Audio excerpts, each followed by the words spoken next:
提到 Apple， 所有的人第一个想到一定是 Steve Jobs， 尤其是他在2007年所发表的 Keynotes。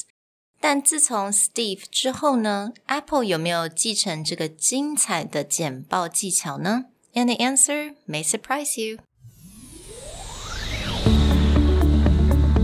Hello， 欢迎来到 Executive Plus 主管双语沟通力的 Podcast。我们希望带给大家最实用的沟通工具，包括了成功人士对全球市场的分享、职场英语的技能、跨文化沟通技巧与其他能帮助您成为出色领导者的工具。Hi, I'm Sherry, founder of Executive Plus. As a language trainer and certified coach, I've trained hundreds of managers from Fortune 500 companies such as Dior, Google, Deloitte, and Yahoo. And I'm Nick, Director of Communication Strategy at Presentality.I've helped startups raise millions of US dollars in funding and train the executives of publicly listed companies to present on the global stage. Welcome to the Executive Plus podcast, where you can take your communication and language skills from good to great. Hey everybody, welcome back to the Executive Plus podcast.In today's episode, I'm going to rant a little bit about one of my favorite topics and a huge disappointment from last week. 没错，那大家都知道 Nick 是简报跟沟通技巧的 expert， 那他的本身他的 passion 也是高科技跟 innovation technology， so 当然他一定准时的收看了苹果的发表会 It's WWDC 2021, which happened a week ago. Now, last Monday. So, and then you're terribly disappointed, which is kind of surprising because it's Apple. Well, it's also horribly disappointing because the keynote is at 1 a.m. to 3 a.m. Taiwan time. So I stayed up and hated every minute of it.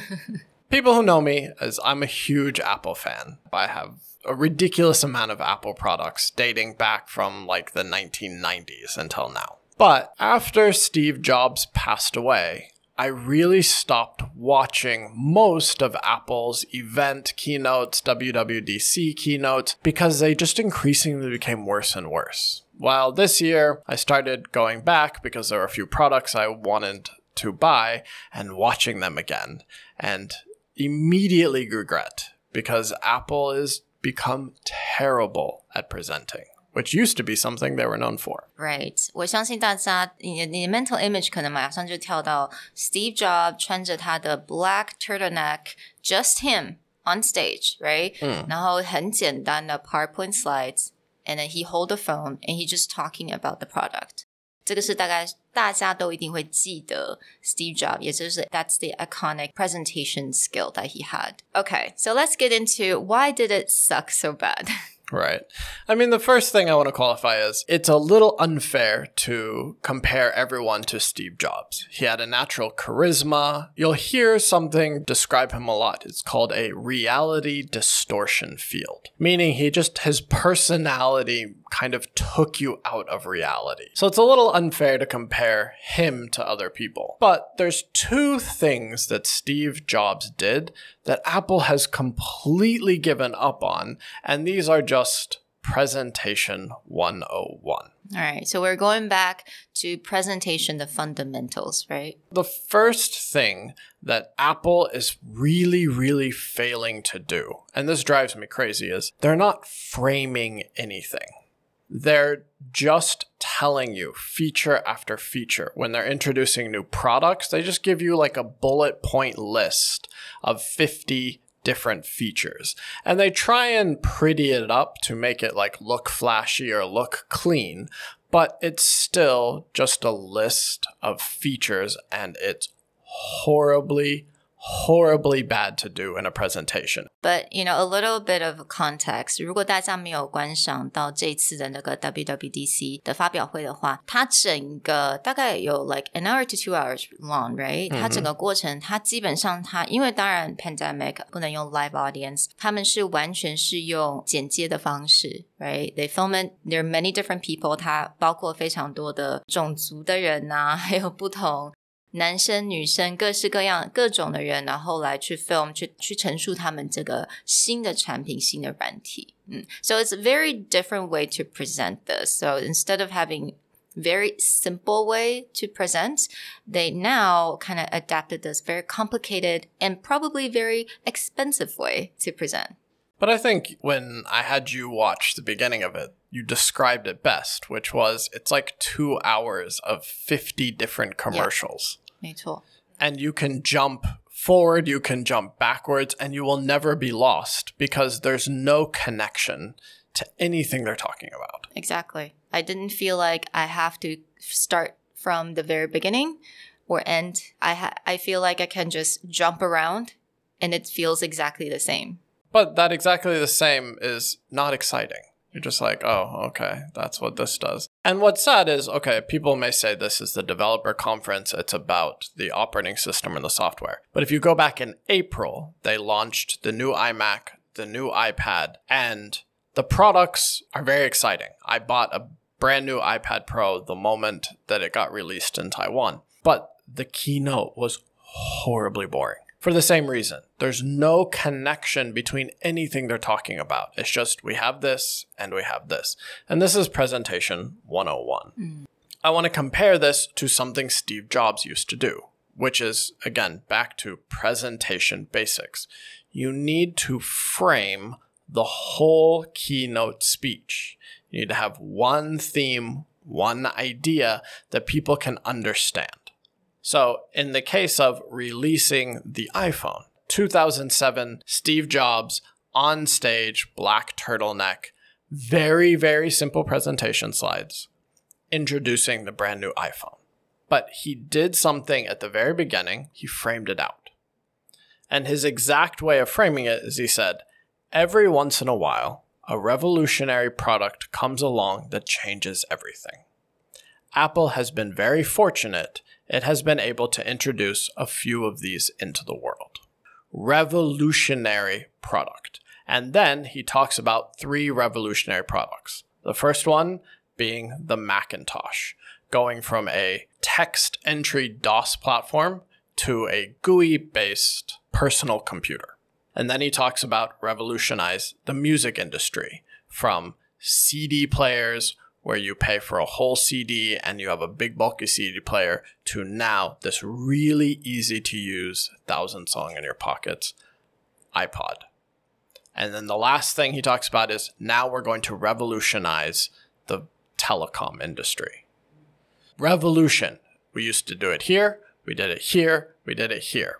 And he even goes back and talks about the interface from typing in DOS to having a mouse to really hard to use buttons to now if you remember the old wheel, the click wheel on the original iPod.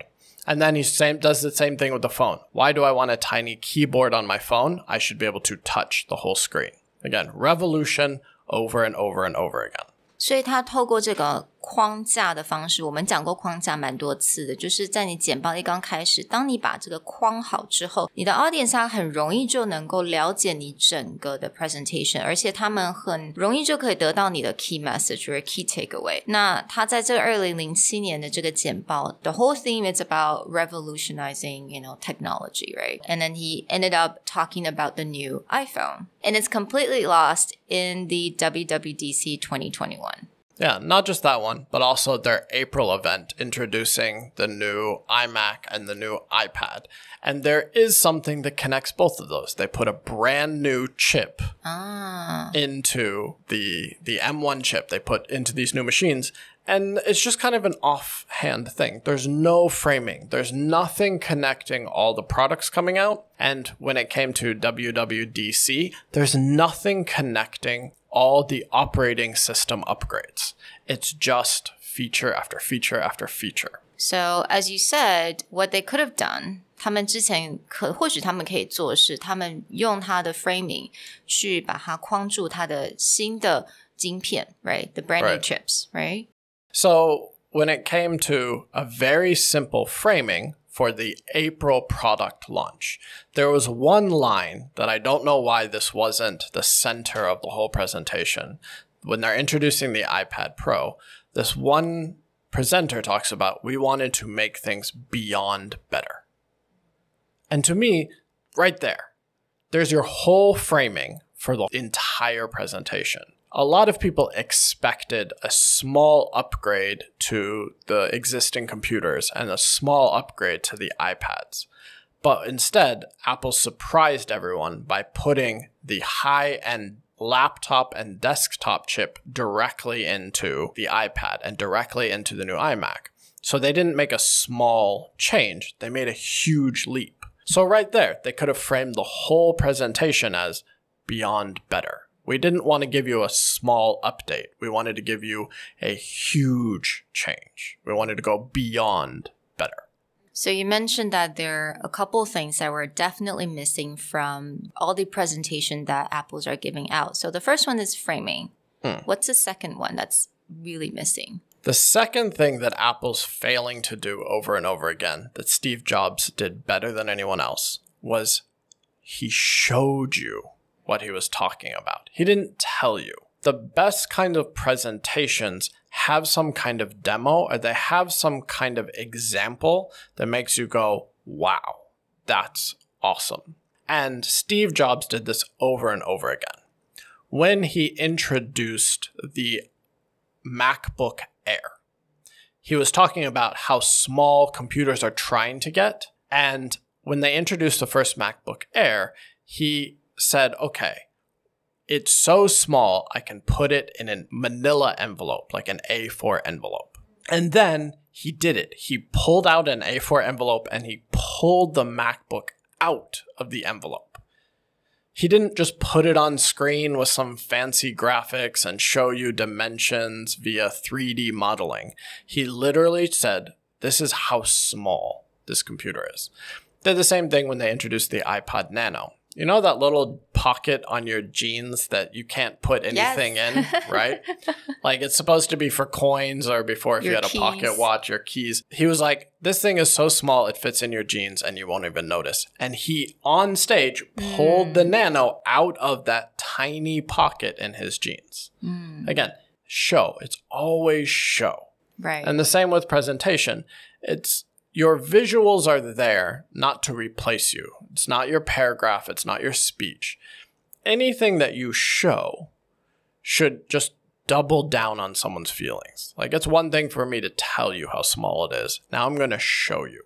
Same thing when they introduced FaceTime. He didn't just talk about how great FaceTime was. He called someone on stage using FaceTime and showed everyone how it works. I think that's the most exciting thing because, as you said, Steve Jobs 他在现场他就使用 FaceTime， 但是如果你看到这个最新的 WWDC， 他们有在做一些 upgrade, right? Like an upgrade to FaceTime. Yeah. He didn't show anything. Yeah, it's all just video pre-created. They don't call anyone. And part of that is when you're doing a live presentation. Yeah, they're going to make sure that it works. They're going to try really hard. But there's still some excitement to see it happen live. Right. When it's this curated video, there's no chance of it failing. And it also makes it's not very believable. Like you tell me it works, but it seems too good to be true. But when Steve Jobs would call people using FaceTime or show a brand new feature live on stage, the wow moment was sort of that, wow, he says it and it does it. I can believe it because it's happening in front of me. Right. And this is something that Apple has, even when before pandemic, when they were doing live events, they completely stopped doing. They're really just all about tell. There's no longer a show me. They're just tell me it's good. And this happened with the April event again, where they were talking over and over about how, you have a MacBook, I have a lot of Apple products. Their camera on their computers is pretty terrible. Yeah. And so they had given it a big upgrade for the iMac. And they kept talking about how good it was, but they never showed you. You want to tell me? Then film part of your speech on that camera. If you can do that, I will believe, wow, that was really great.